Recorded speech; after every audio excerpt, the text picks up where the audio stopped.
नमस्कार, आप देख रहे हैं आर्य न्यूज। मैं हूं आपके साथ पल्लवी सिंह। रुक करेंगे इस वक्त की बड़ी खबर की ओर, जहां जंतर मंतर पर आपत्तिजनक नारेबाजी का यह मामला सामने आया, जिस पर एक बड़ा खुलासा यहां पर किया गया है।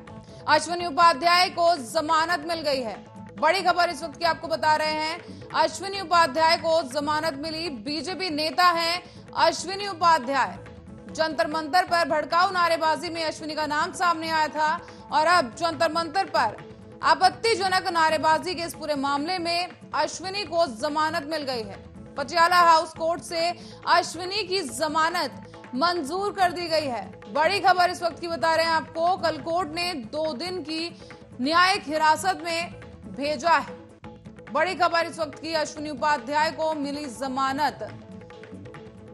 बता दें कि जंतर मंतर पर भड़काऊ बयान के मामले में यह जमानत मिली है। बीजेपी नेता अश्विनी उपाध्याय को जमानत दे दी गई है। जंतर मंतर पर आपत्तिजनक नारेबाजी का यह पूरा मामला है, जहां पर अश्विनी का नाम सामने आया था। हालांकि अश्विनी की तरफ से सिरे से सारे आरोपों को खारिज कर दिया गया था। तो वहीं अब पटियाला हाउस कोर्ट से अश्विनी की जमानत को मंजूरी दे दी गई है। कल कोर्ट ने 2 दिन की न्यायिक हिरासत में भेजा था। बड़ी खबर जंतर मंतर मामले से जुड़ी इस वक्त की, अश्विनी उपाध्याय को जमानत दे दी गई है। बता दें बीजेपी के नेता हैं अश्विनी उपाध्याय, जिन्हें जमानत दे दी गई है। जंतर मंतर पर विशेष समुदाय पर भड़काऊ नारेबाजी का पूरा मामला।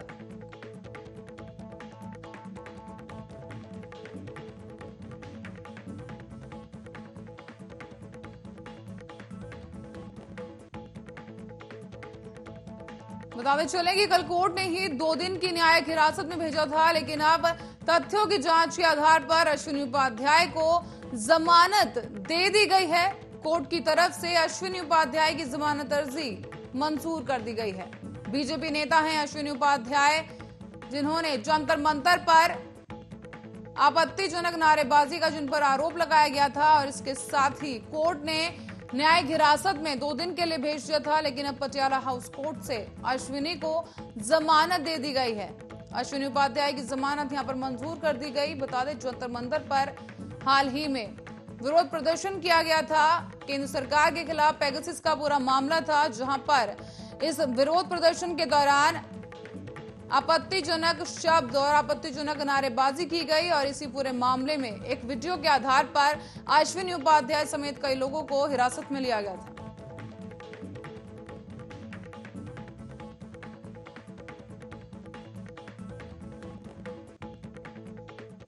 और इसी के साथ ही एक और बड़ी खबर अलीगढ़ से सामने आई है, जो आपको बता दें कि ढाबे पर खाना खाने आए गुंडों की दबंगई अलीगढ़ में देखने को मिली है। बता दें कि युवकों के साथ जमकर मारपीट की गई और गुंडों ने डंडों और बर्तनों के साथ दौड़ा दौड़ा कर युवक को पीटा है। मारपीट का यह पूरा वीडियो सीसीटीवी में कैद हो गया। तो वहीं इस वीडियो के वायरल होने के बाद पुलिस ने कार्रवाई शुरू कर दी है। बड़ी खबर इस वक्त की आपको बता रहे हैं, ढाबे पर गुंडों की दबंगई देखने को मिली, जहां गुंडों ने डंडों और बर्तनों के साथ युवक की जमकर पिटाई की। पूरी घटना सीसीटीवी में कैद हो गई और इसी के साथ ही ढाबे पर खाना खाने आए गुंडों की दबंगई यहां पर देखने को मिली है। गुंडों ने युवक के साथ जमकर मारपीट की और साथ ही बर्तनों के साथ दौड़ा दौड़ा कर युवक को पीटा गया है। दबंगों की इस दबंगई का एक वीडियो सीसीटीवी में कैद हो गया, जिसके आधार पर अब पुलिस ने पूरे मामले की जांच शुरू कर दी है और दबंगों की तफ्तीश की जा रही है। धरपकड़ के लिए पुलिस ने टीम गठित कर दी है। गुंडों ने डंडों और बर्तनों से युवक को दौड़ाकर पीटा है। बताते चलें कि सीसीटीवी की फुटेज के आधार पर पुष्टि हुई है और वीडियो सोशल मीडिया पर जमकर वायरल हो रहा है। रोरावार के जगह की ये पूरी घटना है, जहां पर ढाबे पर खाना खाने आए दबंगों की दबंगई देखने को मिली है। इसके साथ ही रुक करेंगे अगली खबर की ओर। हिमाचल प्रदेश में प्राकृतिक आपदा के कारण एक बड़ा हादसा हो गया है, जिसके चलते किन्नौर जिले के निगुलसेरी नेशनल हाईवे 5 पर चील जंगल के पास चट्टान गिर गई। इस हादसे में एचआरटीसी बस की चपेट में आ गई और बस मलबे में दब गई। फिलहाल मौके से एक शव को बरामद किया गया और करीब 60 लोगों के मलबे में दबे होने की आशंका जताई जा रही है। तो वहीं इस बीच लगभग 6 लोगों को अब तक निकाल लिया गया और उन्हें अस्पताल में भेज दिया गया है। साथ ही बाकी लोगों की तलाश की जा रही है। इस पूरे हादसे में एक बस, एक बोलेरो कार और 3 टैक्सियों के चट्टान के नीचे दबने की खबर सामने आई। एनडीआरएफ और सेना, पुलिस और स्थानीय लोग घायलों को अस्पताल पहुंचाने में जुटे हुए हैं। साथ ही बताया जा रहा है कि मलबे में एक कार भी फंस गई है और किन्नौर जिले के मूरंग हरिद्वार रूट की यह बस बताई जा रही है। इसी बीच किन्नौर के डीसी आबिद हुसैन सादिक ने बताया है कि पहाड़ों से लगातार चट्टानें गिर रही हैं। इस वजह से रेस्क्यू में दिक्कत सामने आ रही है और सीएम जयराम ठाकुर ने हर संभव मदद करने का ऐलान किया है।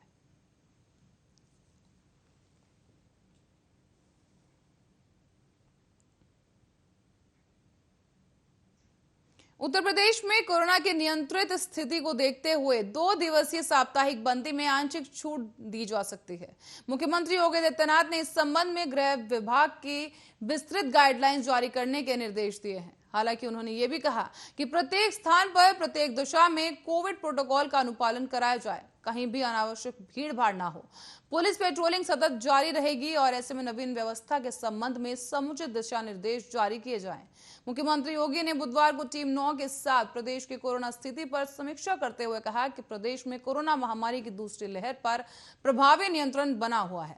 आज जनपद अलीगढ़, अमेठी, चित्रकूट, एटा, फिरोजाबाद, गोंडा, हाथरस, कासगंज, पीलीभीत, प्रतापगढ़, शामली और सोनभद्र को कोविड के मरीजों की कोई भी खबर वहां से सामने नहीं आ पाई है। इसी के साथ ही औसतन 2.5 लाख से अधिक टेस्ट भी रोजाना किए जा रहे हैं और जबकि पॉजिटिविटी दर 0.01 बनी हुई है और रिकवरी दर बढ़कर के 98.6% हो गई है।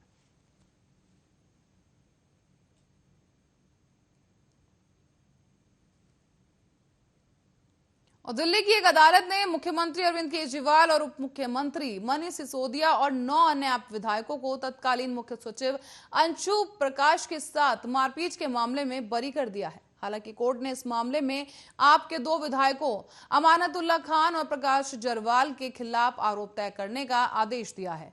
ये पूरा मामला साल 2018 का है। इस मामले में मनीष सिसोदिया ने एक प्रेस कॉन्फ्रेंस भी की जिसमें उन्होंने इसे सत्य की विजय बताया है। मनीष सिसोदिया ने कहा कि आज न्याय और सच्चाई की जीत का दिन है। अदालत ने कहा कि इस मामले में सभी आरोप झूठे और आधारहीन हैं। साथ ही मुख्यमंत्री आज उस झूठे केस में बरी हुए। हम पहले भी कहते रहे हैं कि सभी आरोप झूठे थे। ये मुख्यमंत्री के खिलाफ एक षड्यंत्र था। हालांकि पार्टी ने माना था कि आप विधायक और प्रमुख सचिव के बीच गर्मा गर्मी और बहस जरूर हुई थी, लेकिन उनसे किसी तरह की बदसलूकी की बात बेबुनियाद है। इसके साथ ही आपका दावा था कि उनके पास इस बैठक का वीडियो भी है जिससे सब साफ हो जाएगा।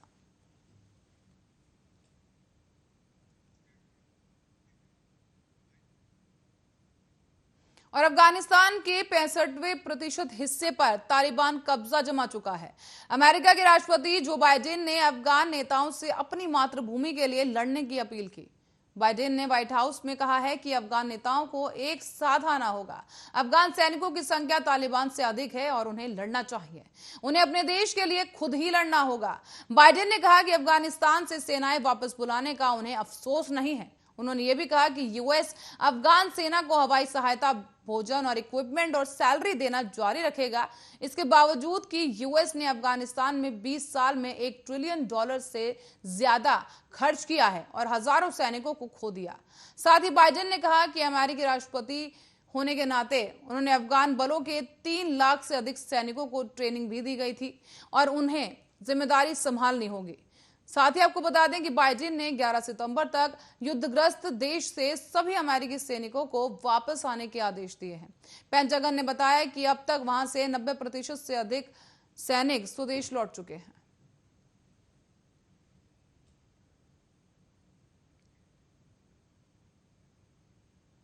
और लोकसभा की कार्रवाई अनिश्चितकाल तक के लिए स्थगित होने के बाद स्पीकर ओम बिरला ने एक बैठक की। इसमें पीएम नरेंद्र मोदी, गृह मंत्री अमित शाह, कांग्रेस की अंतरिम अध्यक्ष सोनिया गांधी और कांग्रेस के सांसद अधीर रंजन चौधरी शामिल हुए।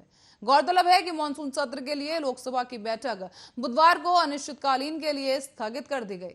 पेगासस जासूसी मामला, 3 केंद्रीय कृषि कानूनों को वापस लेने की मांग समेत अन्य मुद्दों पर विपक्षी दलों के शोर शराबे की वजह से पूरे सत्र में सदन में कामकाज बाधित रहा और सिर्फ 22% काम हुआ। लोकसभा अध्यक्ष ओम बिरला ने सुबह कार्रवाई शुरू होने पर बताया कि 17वीं लोकसभा की छठी बैठक 19 जुलाई 2021 को शुरू हुई और इसके दौरान 17 बैठकों में 21 बैठकों में 14 मिनट कामकाज हुआ है। उन्होंने ये भी कहा कि सदन में कामकाज अपेक्षा के अनुरूप नहीं रहा। उन्होंने बताया कि व्यवधान के कारण 96 घंटे में करीब 74 घंटे कामकाज नहीं हो सका है। लोकसभा अध्यक्ष ने कहा कि निरंतर व्यवधान के कारण महज 22% काम निष्पादन रहा। उन्होंने बताया कि सत्र के दौरान संविधान 127वां संशोधन विधेयक समेत कुल 20 विधेयक पारित किए गए। 4 नए सदस्यों ने शपथ ली। साथ ही भी बताया गया कि मानसून सत्र के दौरान 66 तांत्रिक प्रश्नों के मौखिक उत्तर दिए गए और सदस्यों ने नियम 377 के तहत 331 मामले ही उठाए।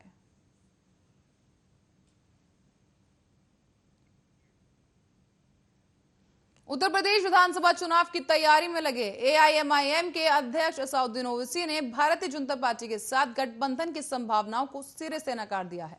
उन्होंने कहा कि नदी के दो किनारे कभी एक नहीं हो सकते। बता दें कि हैदराबाद से सांसद ओवैसी ने कहा कि बीजेपी के साथ जाने का कोई सवाल उठता ही नहीं है। नदी के दो किनारे कभी एक नहीं हो सकते। बाकी दल और नेताओं को सोचना होगा कि वो क्या करना चाहते हैं। दरअसल ओवैसी ने ओम प्रकाश राजभर के नेतृत्व में भागीदारी संकल्प मोर्चा का गठन किया है, लेकिन बीते दिनों राजभर की यूपी बीजेपी चीफ स्वतंत्र देव सिंह के साथ मुलाकात के बाद तमाम सियासी अटकलें लगने लगी, जिसे सिरे से खारिज करते हुए बीजेपी के साथ गठबंधन को नकार दिया गया। दरअसल सुहेल देव भारतीय समाज पार्टी के राष्ट्रीय अध्यक्ष ओम प्रकाश राजभर ने हाल ही में बीजेपी प्रदेश अध्यक्ष स्वतंत्र देव सिंह से मुलाकात की। ओवैसी और शिवपाल यादव को साथ लेकर गठबंधन की तैयारी में लगे राजभर के सुर इस मुलाकात के बाद से बदले नजर आए। राजभर ने दावा किया कि ओवैसी भी इस गठबंधन का हिस्सा बनेंगे, जिस पर एआईएमआईएम के प्रवक्ता असीम बकार ने भी राजभर के बयान को सरासर झूठ और फरेब पर आधारित करार देते हुए कहा कि हमारी पार्टी अपनी कौम के साथ ना तो धोखा करेगी और ना ही किसी को इसकी इजाजत देगी।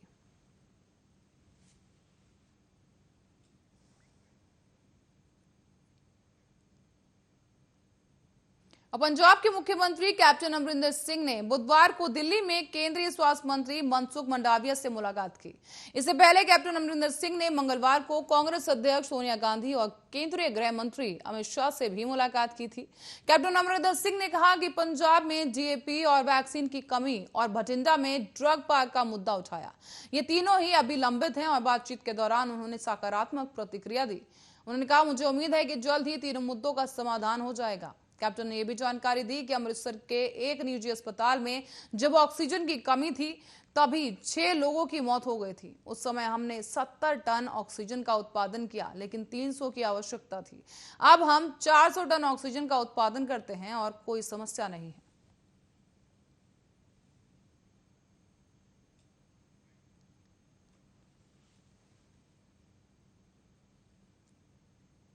और भारतीय क्रिकेट टीम को लेकर एक बड़ी खबर सामने आई है। दरअसल टीम इंडिया के हेड कोच रवि शास्त्री जल्द ही अब टीम इंडिया का साथ छोड़ सकते हैं। इस साल अक्टूबर और नवंबर में होने वाले T20 वर्ल्ड कप के बाद Shastri bowling coach Bharat Arun, fielding coach और आर श्रीधर और batting coach Vikram Rathore team India से अलग हो सकते हैं। इसकी बड़ी वजह टीम इंडिया का आईसीसी खिताब नहीं जीत पाना माना जा रहा है। शास्त्री के कोच रहते टीम इंडिया एक भी आईसीसी खिताब नहीं जीत सकी। इस बारे में शास्त्री ने भारतीय क्रिकेट कंट्रोल बोर्ड यानी बीसीसीआई को भी सूचित कर दिया। नवंबर में शास्त्री समेत पूरी कोचिंग स्टाफ का कार्यकाल भी समाप्त हो रहा है।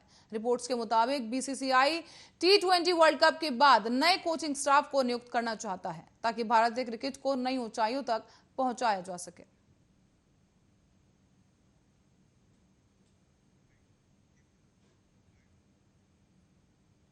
और अब घर बैठे ही लोग लर्निंग लाइसेंस और आरसी समेत परिवहन विभाग की कई सेवाएं प्राप्त कर सकते हैं। दिल्ली सरकार के परिवहन विभाग ने इसके लिए एक नया सिस्टम बनाया है। दिल्ली के मुख्यमंत्री अरविंद केजरीवाल आज इसकी लॉन्चिंग भी कर चुके हैं। इस सिस्टम के तहत परमानेंट ड्राइविंग लाइसेंस के लिए स्किल टेस्ट और वाहन फिटनेस से जुड़ी सेवाओं के अलावा बाकी सभी सेवाओं को फेसलेस सिस्टम में दायर में लाने की शुरुआत की गई है। मौजूदा सिस्टम के मुताबिक लर्निंग ड्राइविंग लाइसेंस के लिए आवेदन को आरटीओ दफ्तर आना अनिवार्य होता है, लेकिन अब ऑनलाइन की लर्निंग लाइसेंस के लिए आवेदन टेस्ट दे सकते हैं।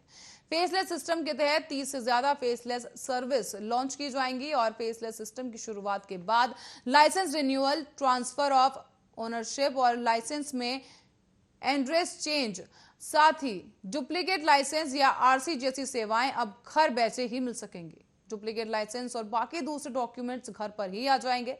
साथ ही डॉक्यूमेंट्स अपलोड भी किए जा सकेंगे। ऐसा लोग जो ऑनलाइन परीक्षा देने में असमर्थ हैं तो उनके लिए आरटीओ दफ्तर में आकर परीक्षा देने का ऑप्शन भी खुला रहेगा। साथ ही बता दें कि फेसलेस स्कीम की शुरुआत के बाद आवेदक को केवल परमानेंट ड्राइविंग लाइसेंस के लिए ड्राइविंग टेस्ट देना होगा। साथ ही परिवहन मंत्री कैलाश गहलोत ने कहा कि 11 अगस्त को मुख्यमंत्री अरविंद केजरीवाल फेसलेस स्कीम को आधारिक तौर पर लॉन्च करेंगे। परिवहन मंत्री ने मंगलवार को लॉन्च की गई तैयारियों और स्कीम के ट्रायल को लेकर सभी 13 आरटीओ अधिकारियों के साथ एक बैठक भी की है।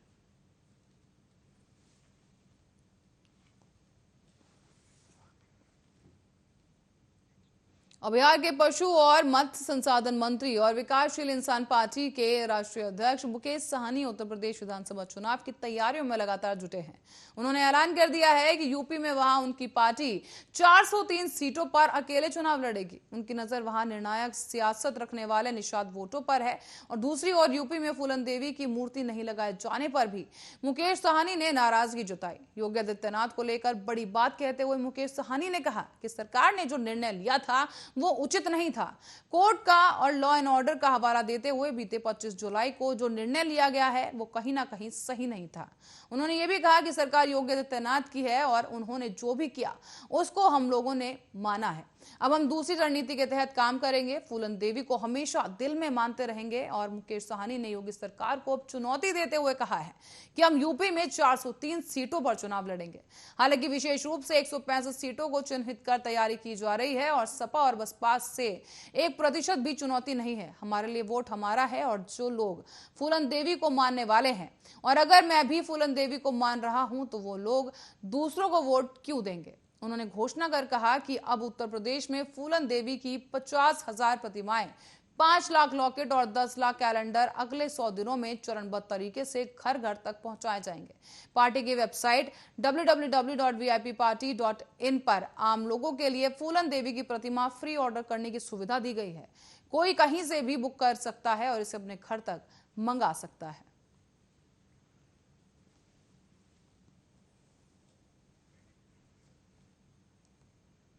और यूपी के कई जिलों में बाढ़ का कहर देखने को मिल रहा है। गंगा और यमुना के अलावा कई ऐसी नदियां हैं जो खतरे के निशान से ऊपर बह रही हैं। प्रयागराज में गंगा और यमुना आज खतरे के निशान से तकरीबन 1 मीटर ऊपर बह रही हैं। इसके साथ ही टोंस और ससुर खदेरी जैसी नदियां भी अपना दायरा तोड़कर सड़कों और रस्तों और गांव खेतों में तबाही मचा रही हैं। वाराणसी में भी बाढ़ के कारण हालात खराब हैं। मारुति नगर, जानकी नगर के सामने घाट और 80 घाट समेत वरुणा पार के दर्जनों मोहल्लों में गंगा का पानी घुस चुका है। इसके अलावा कानपुर और बांदा जैसे कई जिलों में भी बाढ़ से हाहाकार मच गया है। मौसम विभाग के अलर्ट ने लोगों की टेंशन को भी बढ़ा दिया। मौसम विभाग ने अगले 3 दिनों तक के दौरान प्रदेश के विभिन्न हिस्सों में भारी बारिश होने का अलर्ट जारी किया है। चित्रकूट, कौशाम्बी, प्रयागराज, सोनभद्र, मिर्जापुर, चंदौली, वाराणसी, बलरामपुर और आसपास के सभी क्षेत्रों में भारी बारिश होने के आसार जताए गए। तो वहीं राजस्थान और मध्य प्रदेश में भारी वर्षा के बाद चंबल, बेतवा और अन्य स्थानीय नदियों के जलस्तर बढ़ने की वजह से ये बात बताई जा रही है कि बाढ़ का खतरा बना है। साथ ही राज्य के 22 जिलों में 466 गांव जलस्तर बढ़ने के कारण प्रभावित हैं, जिसमें बाढ़ राहत का कार्य चल रहा है। यूपी सरकार ने बचाव कार्य में करीब 1133 नाव लगाई हैं, जबकि प्रदेश में 976 बाढ़ चौकियां स्थापित की गई। बाढ़ क्षेत्रों में 409 मेडिकल टीम गठित की गई हैं, जो बाढ़ में फंसे लोगों का इलाज कर रही हैं, इलाज की सुविधा प्रदान करने में जुटी हैं। जल शक्ति मंत्री डॉक्टर महेंद्र सिंह बाढ़ राहत कार्यों की समीक्षा के लिए उन्हें लगाया गया है। साथ ही एनडीआरएफ और एसडीआरएफ ने 536 लोगों को बाढ़ प्रभावित क्षेत्रों से सुरक्षित निकालकर राहत शिविरों में पहुंचा दिया है। एनडीआरएफ टीमों को प्रदेश के 9 जिलों में लगाया गया। इसके अलावा चंबल नदी और यमुना नदी में आई बाढ़ के कारण जालौन की माधोगढ़ तहसील और कालपी के 5 गांवों का संपर्क टूट गया है। इन गांवों में फंसे परिवारों को वायुसेना ने 2 हेलीकॉप्टरों की मदद से राहत सामग्री वितरित की है।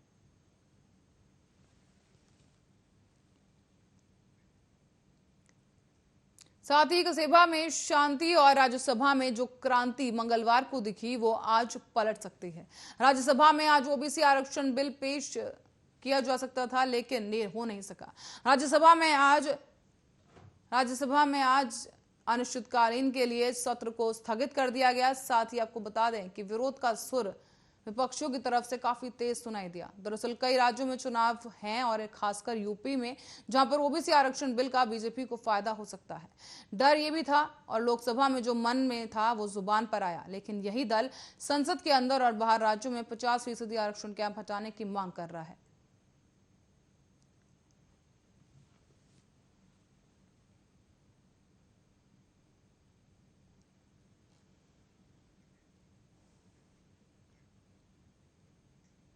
वहीं रेल मंत्रालय ने 49 रेलवे स्टेशनों के रीडेवलपमेंट का फैसला लिया है। ये काम रेल भूमि विकास प्राधिकरण यानी कि आरएलजीए को सौंपा गया है। इनमें से कुछ अमरावती, राजकोट, मथुरा, आगरा फोर्ट, बीकानेर, कुरुक्षेत्र और भोपाल समेत अन्य स्टेशन है। आरएलजीए पहले से ही भारत सरकार के स्मार्ट सिटी परियोजना के अंतर्गत आने वाले 60 रेलवे स्टेशनों का विकास कार्य कर रहा है, यानी अब कुल 109 रेलवे स्टेशनों का रीडेवलपमेंट होगा। आरएलजीए के वाइस चेयरमैन वेद प्रकाश जुडेजा ने कहा कि स्टेशन पुनर्विकास प्रस्तुत अतिरिक्त रूप से शहरी विकास योजना से जुड़ा है। स्टेशनों का पुनर्विकास यात्रियों को विश्व स्तरीय सुविधा प्रदान करेगा, साथ ही उनका यात्रा का अनुभव भी बेहतर बनाएगा। साथ ही आपको बता दें, इससे खुदरा रियल एस्टेट और पर्यटन के क्षेत्र में रोजगार के कई गुना अवसर बनेंगे। साथ ही एक जिम्मेदार संगठन के रूप में नए भारत की आकांक्षाओं को पूरा करते हुए रेल भूमि विकास प्राधिकरण निर्धारित समय अनुसार पुनर्निर्मित स्टेशनों को देश की जनता को सौंपने के लिए प्रतिबद्ध है। रेल भूमि विकास प्राधिकरण रेलवे भूमि के डेवलपमेंट के लिए रेल मंत्रालय के तहत एक वैज्ञानिक प्राधिकरण है और विकास योजना के तहत आरएलजीए के पास 4 प्रमुख मैंडेट हैं। पहला, कमर्शियल जगहों के पट्टे पर देना होगा। दूसरा, कॉलोनी पुनर्विकास और तीसरा, स्टेशन पुनर्विकास और चौथा है मल्टीपर्पज कॉम्प्लेक्स बनाना।